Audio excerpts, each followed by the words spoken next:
다음 역은 징역입니다. 내리실 문은 없습니다.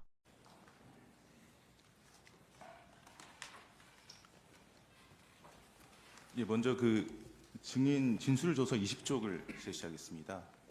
그 증인 검찰 조사 받으실 때 메모 원본도 들고 조사 받으셨죠? 그렇습니다. 그래서 검사에게 이제 보여주셨고요. 네. 그래서 이제 여기 보시면 이제 원본을 제출할 수 있는지 물었는데 현재로서는 이제 원본의 이미 제출은 힘들고 일단 이제 사진을 촬영하도록 해서 제출하신 것이죠. 맞습니까? 그래서 제가 감히 그 상태에서 검사께서 가져가겠다고 하는데 안 드리지는 않은 것 같고요. 제가 아마 참고인이니까 피의자가 아니라서 압수수색할 수는 없는 부분이고 아마 저한테 뭐라고 말씀하셨는데 뭐 사진을 찍어가도 괜찮다 이렇게 해서 그냥 사진을 찍어 가신 것 같은데요. 예. 전 도리어 그 다음에 경찰에서도 와서 그 사진을 찍었는데 그 검찰은 또 특이하게 이메일을 통해서 police.co.kr이라고 하는 무슨 이메일을 보내서 글로 넣어야 증거 효력이 있다고 해서 그래서 전 요즘에는 다 디지털식으로 증거를 수집하는 줄 알았습니다. 예. 그 이제 준비된 신문사항 여쭤보겠습니다. 1항입니다. 그 비상계엄 당시에 증인은 국정원에서 약 30년 동안 근무해서 조직에 관해서 잘 알고 계시던 상황이셨죠. 조직이 자꾸 변하니까 꼭 그렇다고 할 수 없지만 그래도 대체적인 부분에 있어 이해도는 높다고 판단합니다. 예, 그 조태용 국정원장은 국정원에 오신 지 1년도 채 안 되던 시점이었죠. 네. 예, 2항, 3항 생략하겠습니다. 4항, 5항도 생략하겠습니다. 6항입니다. 그 증인은 그 당일 그 계엄 당일에 조태용 국정원장에게 보고하시면서 대통령으로부터 전화를 받았습니다. 대통령께서 원장님이 미국 출장을 가셨는지 아셨나 봅니다라고 이제 말씀하신 것 같은데 그 이유가 대통령이 증인에게 이제 직접 전화하신 것에 대해서 나름대로 조태용 국정원장이 기분 상하도록 하지 않도록 하기 위한 그런 차원이었습니까? 사전에 뭘 얘기한 게 아니라 그냥 추정으로 얘기한 거고요. 예. 예. 그럼 별뜻 없이 뭐 얘기하신 그런 겁니까? 거 아니면 나한테 전화할 이유가 없는데라는 어떤 그런 뉘앙스로 원장님께 말씀드리는 말씀. 예, 알겠습니다. 7항입니다. 그 피청구인은 그 2월 4일 심판정에서 이제 이렇게 말씀을 하셨습니다. 이제 피청구인이 증인에게 계엄 관련해서 방첩사를 도와주라고 이제 지시를 안 하셨다는 취지로 만약에 계엄 관련해서 방첩사를 도와주라고 지시한 것이라면 피청구인이 방첩사령관에게 직접 전화를 해서 애로사항이 있으면 국정원 1차장에게 통화를 했으니 국정원 1차장에게 전화를 하라고 말했어야 하는데 방첩사령관에게 전화를 직접 하지 않았다 이런 취지로 말씀을 하셨어요. 그런데 그 증인은 피청구인이 비상계엄 당일에 12월 3일 23시 무렵입니다. 그 여인영 방첩사령관에게 2차례 직접 전화하신 사실을 알고 계신가요? 그 당시로서는 제가 하고 있는 거 이외에는 다른 사람은 다른 내용들을 알 수 있는 상황은 아니었습니다.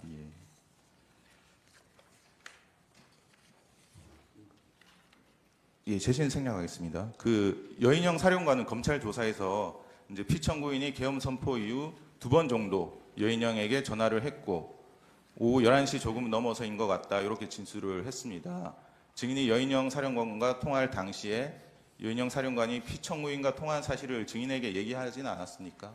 다시 한번 얘기해 주시겠습니까? 그 이제 증인이 여인영 사령관하고 통화를 하셨는데 그때 여인영 사령관이 피청구인과 직접 통화를 했다 이런 얘기는 하지 않던가요? 그런 얘기는 없었습니다. 예, 나항입니다. 이 나항은 생략하고요. 뒷 질문만 물어보겠습니다. 그 여인영 사령관은 피청구 이렇게 진술을 합니다. 보여드리겠습니다. 그 갑제 49호 중에 15 여인영 피신 조서 44쪽입니다. 여기 보시면 여인영 사령관은 피청구인과 2번째 전화를 한 내용에 관해서 출동 준비 중이다 이런 얘기를 드렸던 것 같습니다. 이렇게 진술을 했습니다. 여기서 출동의 의미는 여인영이 증인에게 말한 체포조 출동을 말하는 것으로 보이는데 어떻습니까? 기관이 다르기 때문에 그 기관에 있어서의 언어를 제가 해석하는 것은 적절치 않은 것 같습니다. 예. 그 8항입니다. 증인은 2024년 12월 6일 오전 10시경 이제 간부들과 이임식을 하셨죠. 네. 그래서 그 모인 간부 30여 명에게 이제 계엄 당일 대통령으로부터 전화받은 사실 그리고 통화 내용 방첩사로부터 체포 명단을 받은 사실 등을 알려주면서 국정원을 잘 지켜달라는 취지로 말씀을 하셨죠. 그 이임식 간담회에서요. 예. 예, 이임식 간담회에서 그런 내용을 공식적으로 한 건 사실입니다. 예. 국정원을 잘 지켜달라는 의미는 앞으로도 국정원이 이번 비상계엄과 같은 불법적인 일에 가담하지 말라는 당부의 말로 보면 됩니까? 뭐 함축적인 의미를 담고 있었습니다. 예. 예, 9항, 10항, 11항 생략하겠습니다. 12항입니다.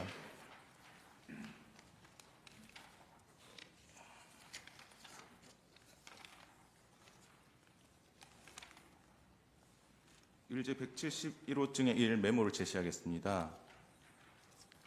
증인 아까 이제 말씀할 기회가 없으셨던 것 같은데 이 메모의 작성 경위에 대해서 간략하게 설명을 해주실 수 있으십니까? 예, 시간을 주신다면 말씀드리겠습니다. 예.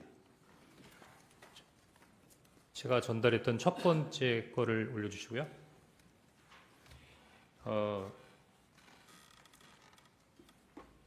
문서나 메모라고 하는 거는 중요도와 필요에 의해서 만드는 부분인데 저는 사실 지금처럼 이 메모가 중요한 부분에 있어서 가치를 갖는 증거가 될 수라고는 당시로서는 전혀 생각을 못했습니다. 다만 당시로서는 더구나 비상계엄이 해제된 이후이지만 또 방첩사에서 비상계엄의 기간 동안에 왜 이런 사람들을 체포하려고 했을까라는 궁금증이 있었고 지금 당장은 어떻게 모르지만 이런 명단들에 대해서 좀 관심을 가져봐야겠다는 생각이기 때문에 나름대로 메모를 해서 이름들을 잊어먹지 않기 위해서 만들어 놓은 겁니다. 조금 이해를 돕기 위해서 이제 12월 3일 날 이런 메모에다가 제가 관련된 전화를 통해서 받아 적은 명단을 적었습니다.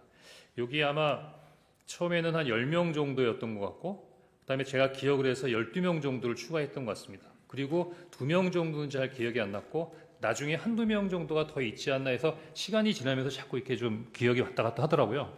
그래서 일단 그 부분은 제가 메모를 적자마자 11시 30분에 그 정무직 회의를 가니까 그 전에 보좌관에게 한번 정서를 해보라. 근데 제가 그렇게까지 하라고 그런 건 아니었는데 그냥 모르는 사람인데 좀 알아봐. 그랬더니 이 두 장에 아주 빽빽하게 사람의 이름과 인적사항을 적어서 갖고 왔습니다. 사실은 뭐 이렇게 복잡하게 적어놨나 하는 생각이 들었었는데 일단 이 두 번째 메모가 만들어졌고요. 다음 장 주십시오. 아까 말씀드린 12월 4일 날 오후 4시에 지금 기억이 나는 게 야, 너 머리 똑똑한데 한번 적어봐. 뭐 이렇게 얘기를 했던 것 같은데 한번 복기를 시켜봤습니다. 지금 생각해보면은 우리 변호인께서 왜 그런 일을 했냐라고 하시는 부분도 이해가 되는데 보좌관하고는 어떤 뭐 이런 부분에 있어서 몇 번에 있어 일이 있었기 때문에 거의 뭐 새로운 일은 아니었고요. 그래서 저 하얀 거는 오른쪽에 있는 거를 좀 약간 지운 건데 이 파란색으로 돼 있는 것만을 그 당시 보좌관이 적어온 겁니다. 그래서 12월 4일 날 4시에 이거를 작성해서 저한테 준 다음에 제가 이걸 보고 두 번째 메모 저거 빽빽하게 있는 걸 갖고 있느니 이게 시원시원하게 잘 써져 있네 라는 생각이 들어서 굳이 빽빽하게 적혀 있는 두 장의 메모는 더 이상 가지고 있을 이유가 없다고 생각해서 두 번째 메모도 이제 폐기하게 되고요. 그 세 번째 메모를 보고 야, 그 권순위는 두 번 썼네. 아니 조국이 빠졌다. 딴지일보 김호준. 근데 이제 이 친구가 이제 딴지일보나 이렇게 직책을 쓰게 된 것은 자기가 이제 복귀를 하다 보니까 김호준이라는 이름은 기억이 안 나는데 딴지일보가 생각이 나서 그렇게 썼다는 겁니다. 그래서 사실 좀 굉장히 불확실하게 써져 있는 파란색 글자인데 제가 거기다 나름대로 이렇게 정리를 한 겁니다. 그리고 별표 2개에 쓴 내용은 처음부터 정서하거나 받아 적지 않고 그냥 들어서 기억하고 있던 내용을 요 메모를 이제 그냥 갖고 있어야겠다는 생각 갖고 있다가 그냥 거기다가 쓴 거고요. 그 다음에 여기다 그 오른쪽 끝에 있는 메모는 제가 12월 11일 날 검찰에서 조사를 받으면서 검사가 요 관련된 사항에 대해서 한번 설명해 봐라 라고 했을 때 16명 아니고요.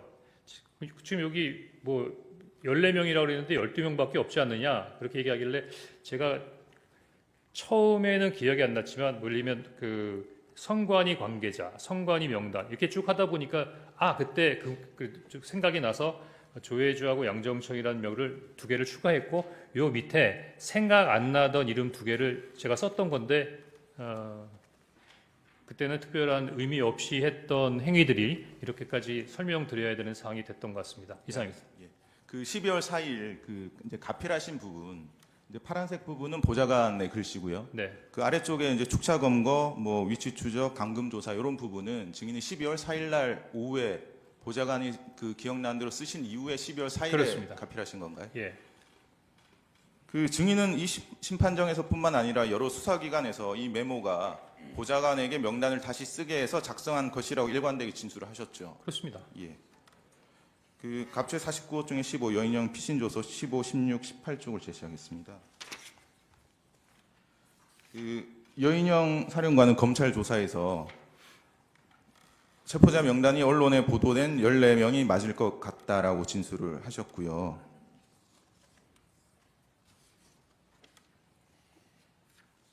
그 다음에 증인이 뭐 도와줄 것 없냐고 해서 체포자 명단을 불러주고 위치 확인을 도와달라고 했다라고 진술을 하셨습니다.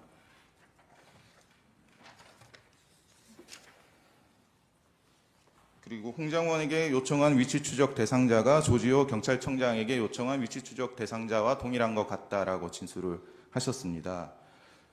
그래서 여인영 사령관의 진술은 이제 증인의 증언, 여인영으로부터 체포 대상자에 대한 위치 추적을 요청받았다라는 내용과 증인이 작성한 메모의 내용과 일치하는 것으로 보이죠. 그런 것 같습니다.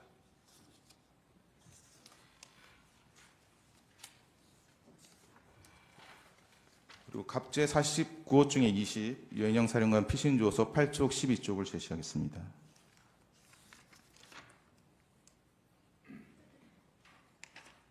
여인영 사령관 휴대전화 포렌식 결과인데요. 그 2024년 10월 27일 이런 메모가 있습니다. 포고령 위반, 최우선 검거 및 압수수색, 휴대폰 사무실 자택 주소 확인, 행정망, 경찰망, 건강보험 등이라는 메모가 발견됐고요. 그리고 2024년 11월 9일에 이미 계엄 당일에 체포 명단과 거의 동일한 이재명, 조국, 한동훈, 정청래, 김민석, 우원식, 이하경, 박찬대, 김민웅, 양경수, 최재영, 김어준, 양정철, 조혜주 등 14명의 명단이 이미 작성되어 있었던 메모가 발견되었습니다. 지금 이런 사실은 모르셨죠? 제가 들었던 이야기 이외에 다른 부분에 대해서는 일체의 정보가 없었습니다. 예, 14항입니다. 그 갑제 45호증의 10 조지호 청장의 피신 2회 피신 조서 28, 30쪽을 제시하겠습니다. 그 조지호 청장은 이제 여인영 사령관과 두 차례 통화를 했는데 첫 번째 통화는 22시 30분에서 22시 40분경 사이였다. 첫 번째 통화에서 안보 수사 요원 100명을 지원해 달라. 그리고 두 번째로 선관위 예, 우리가 들어갈 것이다라고 했고 세 번째로 이제 메모를 좀 해달라고 하면서 사람 이름을 불러줬는데 총 15명이라고 했다. 이재명, 우원식, 박찬대, 정청래, 김명수, 권순일이라고 했고 이제 김동현이라고 들어서 경기도지사인 줄 알았는데 누구냐고 물어보니 김동현이라고 이재명 무죄 선고한 판사라고 했다. 이 사람을 체포할 건데 위치 추적, 위치 파악을 좀 해달라고 했다. 근데 우리가 할 수 없는 일이라고 했다. 이렇게 진술을 하셨고요. 그다음 두 번째 통화에 대해서는 여인영이 급한 톤으로 짧게 얘기했는데 한동훈 추가입니다 라고 말했다고 진술을 하셨습니다. 조지호 진술 내용도 증인이 메모에 기재한 그 체포 명단과 거의 일치하는 것으로 보이죠. 명단을 직접 맞습니까? 읽어보지 않아서 그렇습니다만 언론에서 나온 걸로 보니까 좀 유사하다고 느꼈습니다. 예.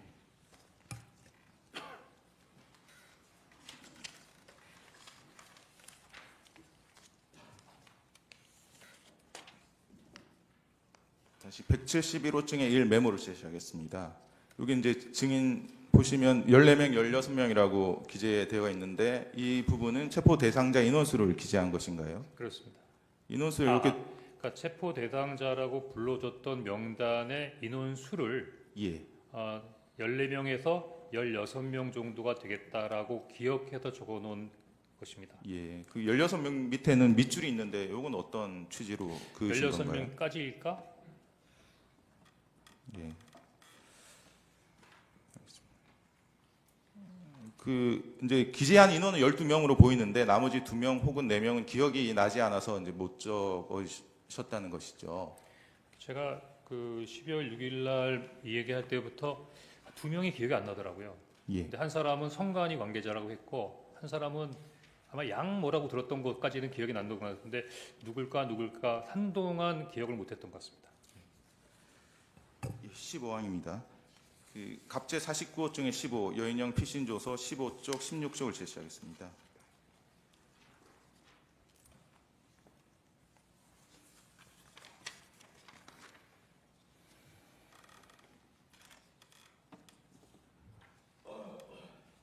그 여인형은 검찰 조사에서 김용현으로부터 뭐 10명 정도 머릿속에 있었는데 장관님께 또 전화가 왔습니다. 이 3명부터 잡아라 라고 얘기를 들었고 그 3명이 이재명, 한동훈, 우원식이었습니다. 라고 진술을 했습니다. 그리고 이제 갑제 29호 중에 10 김대우 검찰 진술조서 13쪽을 제시하겠습니다. 김대우 방첩사 수사단장도 검찰 조사에서 5개 정도 출동시켰을 무렵 사령관님이 연락이 와서 이재명, 우원식, 한동훈 이 3명에 집중을 하라고 했다. 그래서 이미 출동한 인원 포함해서 전 수사관에게 위 3명에 집중해서 체포하라고 했다. 이렇게 진술을 했는데 이렇게 주요 인물 3명을 먼저 체포하고 그 후에 나머지 사람을 순차적으로 체포하는 방식이 증인이 이제 메모에 기재한 1조 2조 축차 검거 방식이 맞습니까? 그건 잘 모르겠습니다.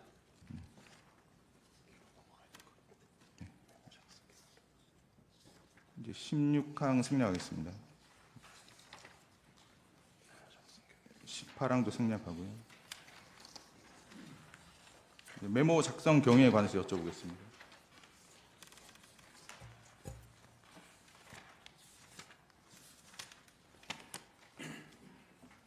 그 19항입니다. 그 조선일보 등 일부 언론 보도를 보면 증인이 국정원장 공간 앞 공터에서 메모를 작성을 했다면 피청구인과의 22시 53분경 통화 이전에 메모를 작성했을 가능성이 있다. 이런 주장이 있습니다.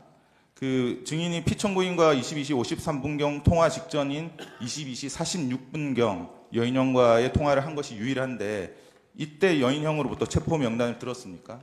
아닙니다. 가항은 답이나 생략하고요. 증인은 여인형과의 22시 46분경 통화 이후에 국정원장에게 연락을 했는데 연락이 되지 않아서 산하 부서장들에게 비상 소집을 지시하고 국정원장을 만나러 사무실에서 국정원장 공간으로 갔던 것이 맞나요? 맞습니다.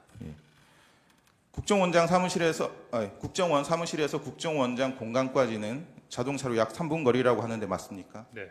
증인 혼자서 자동차를 운전해서 갔었나요? 아닙니다. 그때 수행원하고 운전원이 별도로 있었습니다. 그 증인은 22시 53분경 그 국정원장 공간 대기실에서 피청구인의 전화를 받았습니까? 그렇습니다.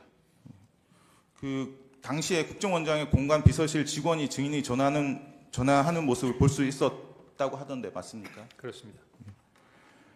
그 증인은 그러면 53분경에 전화를 했으니까 54분경 또는 55분경에 피청구인과의 통화를 마치고 공간 밖으로 나왔죠. 네.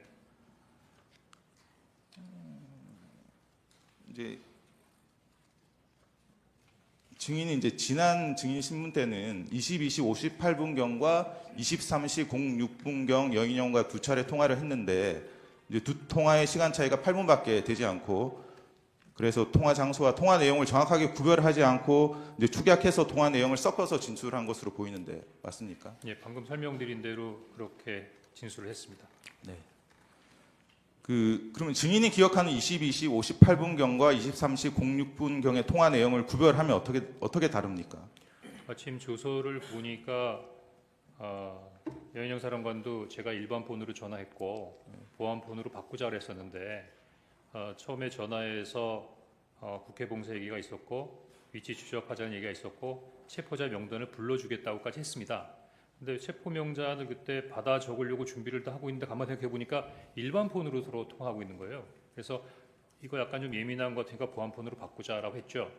근데 보안폰으로 바꾸고 보니까 제 보안폰에는 차관급 이상의 국가안보 주요 간부들만 들어가 있었기 때문에 방첩사령관이 포함이 되어 있지 않았습니다.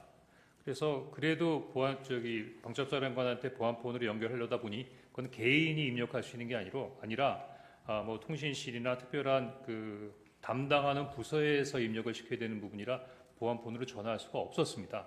그래서 결국은 보안폰 통화를 시도하다가 보안폰 연결이 불가해서 최종적으로 다시 아까 전화했던 일반 전화로 다시 전화한 것이고요. 그래서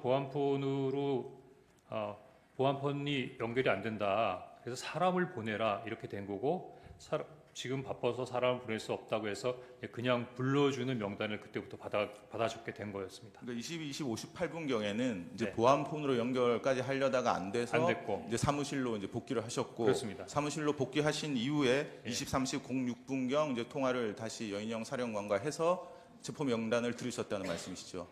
예, 그렇게 기억됩니다. 예. 23항입니다. 좀 바꿔서 물어보겠습니다. 그 언론 보도 등에 따르면 증인이 이제 CCTV에 22시 58분경에 이제 본청으로 뭐 들어가는 모습이 찍혔다 이런 보도가 있는데 그 증인이 기억하는 22시 58분경의 장소는 국정원장 공간 공터라는 말씀이시죠? 그렇습니다. 그 보통 CCTV에 표시되는 시각은 보통 실제 시각과 맞지 않고 적게는 수십 초에서 많게는 수십 분까지 오차가 있을 수 있어서 반드시 시간 보정을 해야 되는데 증인이 이런 사실을 알고 있습니까? 네, 알고 있습니다. 그 증인이 모습이 찍혔다는 CCTV 촬영 시각이 실제 시각과 오차가 정확하게 얼마나 보정되었는지 전혀 이제 확인되지 않은 것으로 보이는데 그럼 뭐 보정이 됐다 이런 얘기 못 들어보셨죠? 그런 얘기는 못 들어봤습니다. 예. 그리고 국정원은 CCTV 일부 정보만 선별적으로 공개하고 있고 증인이 CCTV상 언제 어디서 통화하는 모습이 찍혔는지에 대해서 전혀 밝히지 않고 있죠. 네,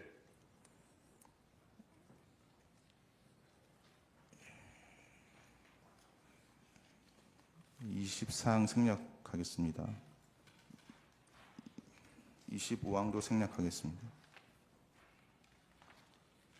26항입니다. 증인이 12월 4일 이제 오후에 보좌관에게 전날 밤에 작성했던 명단을 다시 작성해라고 했는데 그 당시에는 보좌관이 처음에 그 12월 3일 밤에 작성했던 메모가 없어졌기 때문에 그렇게 다시 작성하라고 하신 건가요? 아닙니다. 그럼 다시 작성하라고 하신 이유가 정확히 어떤 건가요?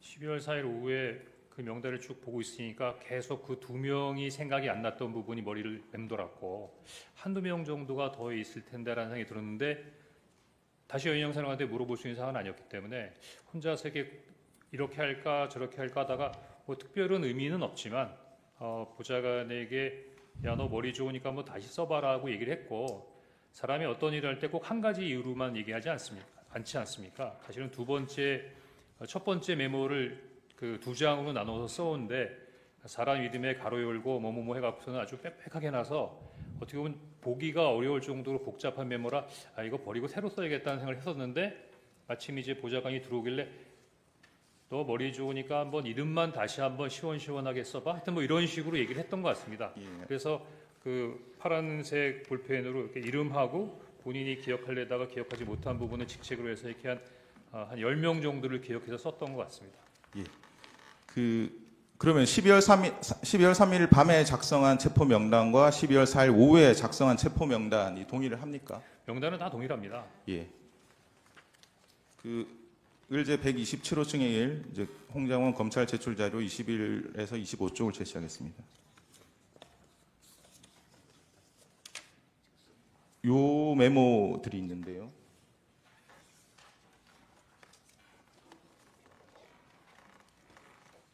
이제 요 메모들도 증인이 검찰에 제출하신 메모들이죠. 맞습니까? 제가 예. 12월 9일 날 병원에 입원할 때 굉장히 생각보다 위중한 상황이었기 때문에 지금 이거 보여주시는데 이거 서류가 잘 기억이 안 나는데요. 이거를 제가 검찰에 제출했습니까? 예, 검찰에서는 증인이 제출한 자료라고 하고 있는데 예.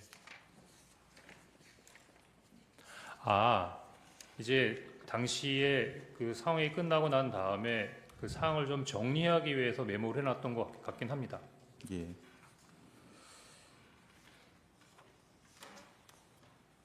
아, 이거 기억났습니다. 이건 검찰에 제출했다고 그러시니까 제가 잘 기억이 안 나는데 요 메모는 아마 제가 정보위원회 가기 전에 가서 이제 그 정보위원장 면담을 할 거니까 그 하기 전에 뭐 간단하게 제가 그때 있었던 일들을 그 정리해놨던 그 메모인 것 같습니다. 예, 알겠습니다. 네. 34만까지 생략하고요. 34항입니다. 그 증인은 계엄 선포 이전에 신성범 정보위원장과 여러 차례 통화를 한 내역이 있는데 어떤 대화를 나누셨습니까? 신성범 정보위원장하고 양당 간사하고는 자주 통화를 했습니다. 뭐 예를 들면 그 신문에 어떤 내용이 나면 또는 뭐 해외 관련된 사항이 나면 뭐 그 부분에 대해서 묻기도 했고요. 그리고 꼭 업무적인 부분이 아니라 개인적으로도 종종 시간이 지나니까 좀 친하게 통화할 수 있는 사이였기 때문에 종종 통화를 했던 것 같습니다. 예. 그 36항입니다. 자꾸 이제 피청구인 측에서는 박선원 의원과 이제 증인이 연락한 것에 대해서 문제를 삼고 있는데 그 계엄 당일 12월 4일 자정 무렵에 박선원 의원으로부터 카카오톡으로 이게 무슨 일입니까? 라는 메시지를 받고 한 2시간 지나서 저도 TV만 보고 있습니다라고 답장을 이제 보내셨고 박선원 의원이 그러셔야 합니다라고 보내신 적은 있으시죠? 예, 있습니다. 그게 답니다. 그 대화 말고 다른 대화가 있었습니까? 다른 대화는 없었죠. 언제 말입니까? 그 계엄 당일. 개명 당일은 전화 통화한 적 없을 겁니다. 예. 37항입니다. 그 조태용 국정원장의 이제 통화 내용을 보면 신성범 정보위원장, 성일종 국방위원장과 통화한 내역이 많이 있는데 이제 국정원장과 국정원 1차장 등 이제 국정원 정무직들이 정보위원회, 국방위원회 위원장, 여당 간사, 여당, 야당 간사들과 연락하는 것이 뭐 특별히 이례적인 일은 아니죠. 네, 그렇게 생각합니다.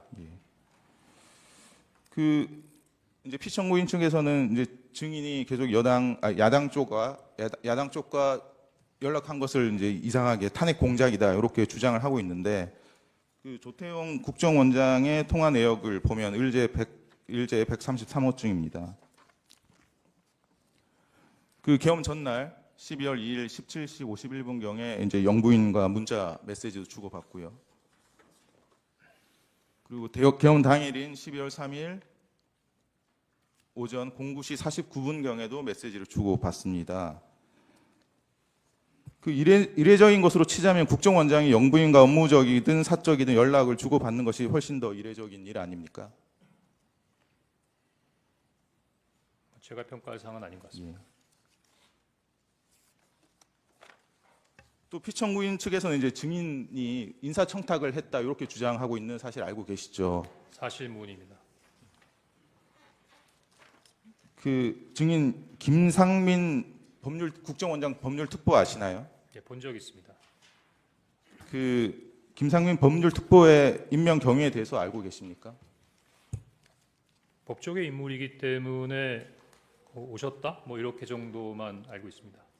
그 증인이 해임 통보를 받으신 게 12월 5일 한 4시경입니까? 네.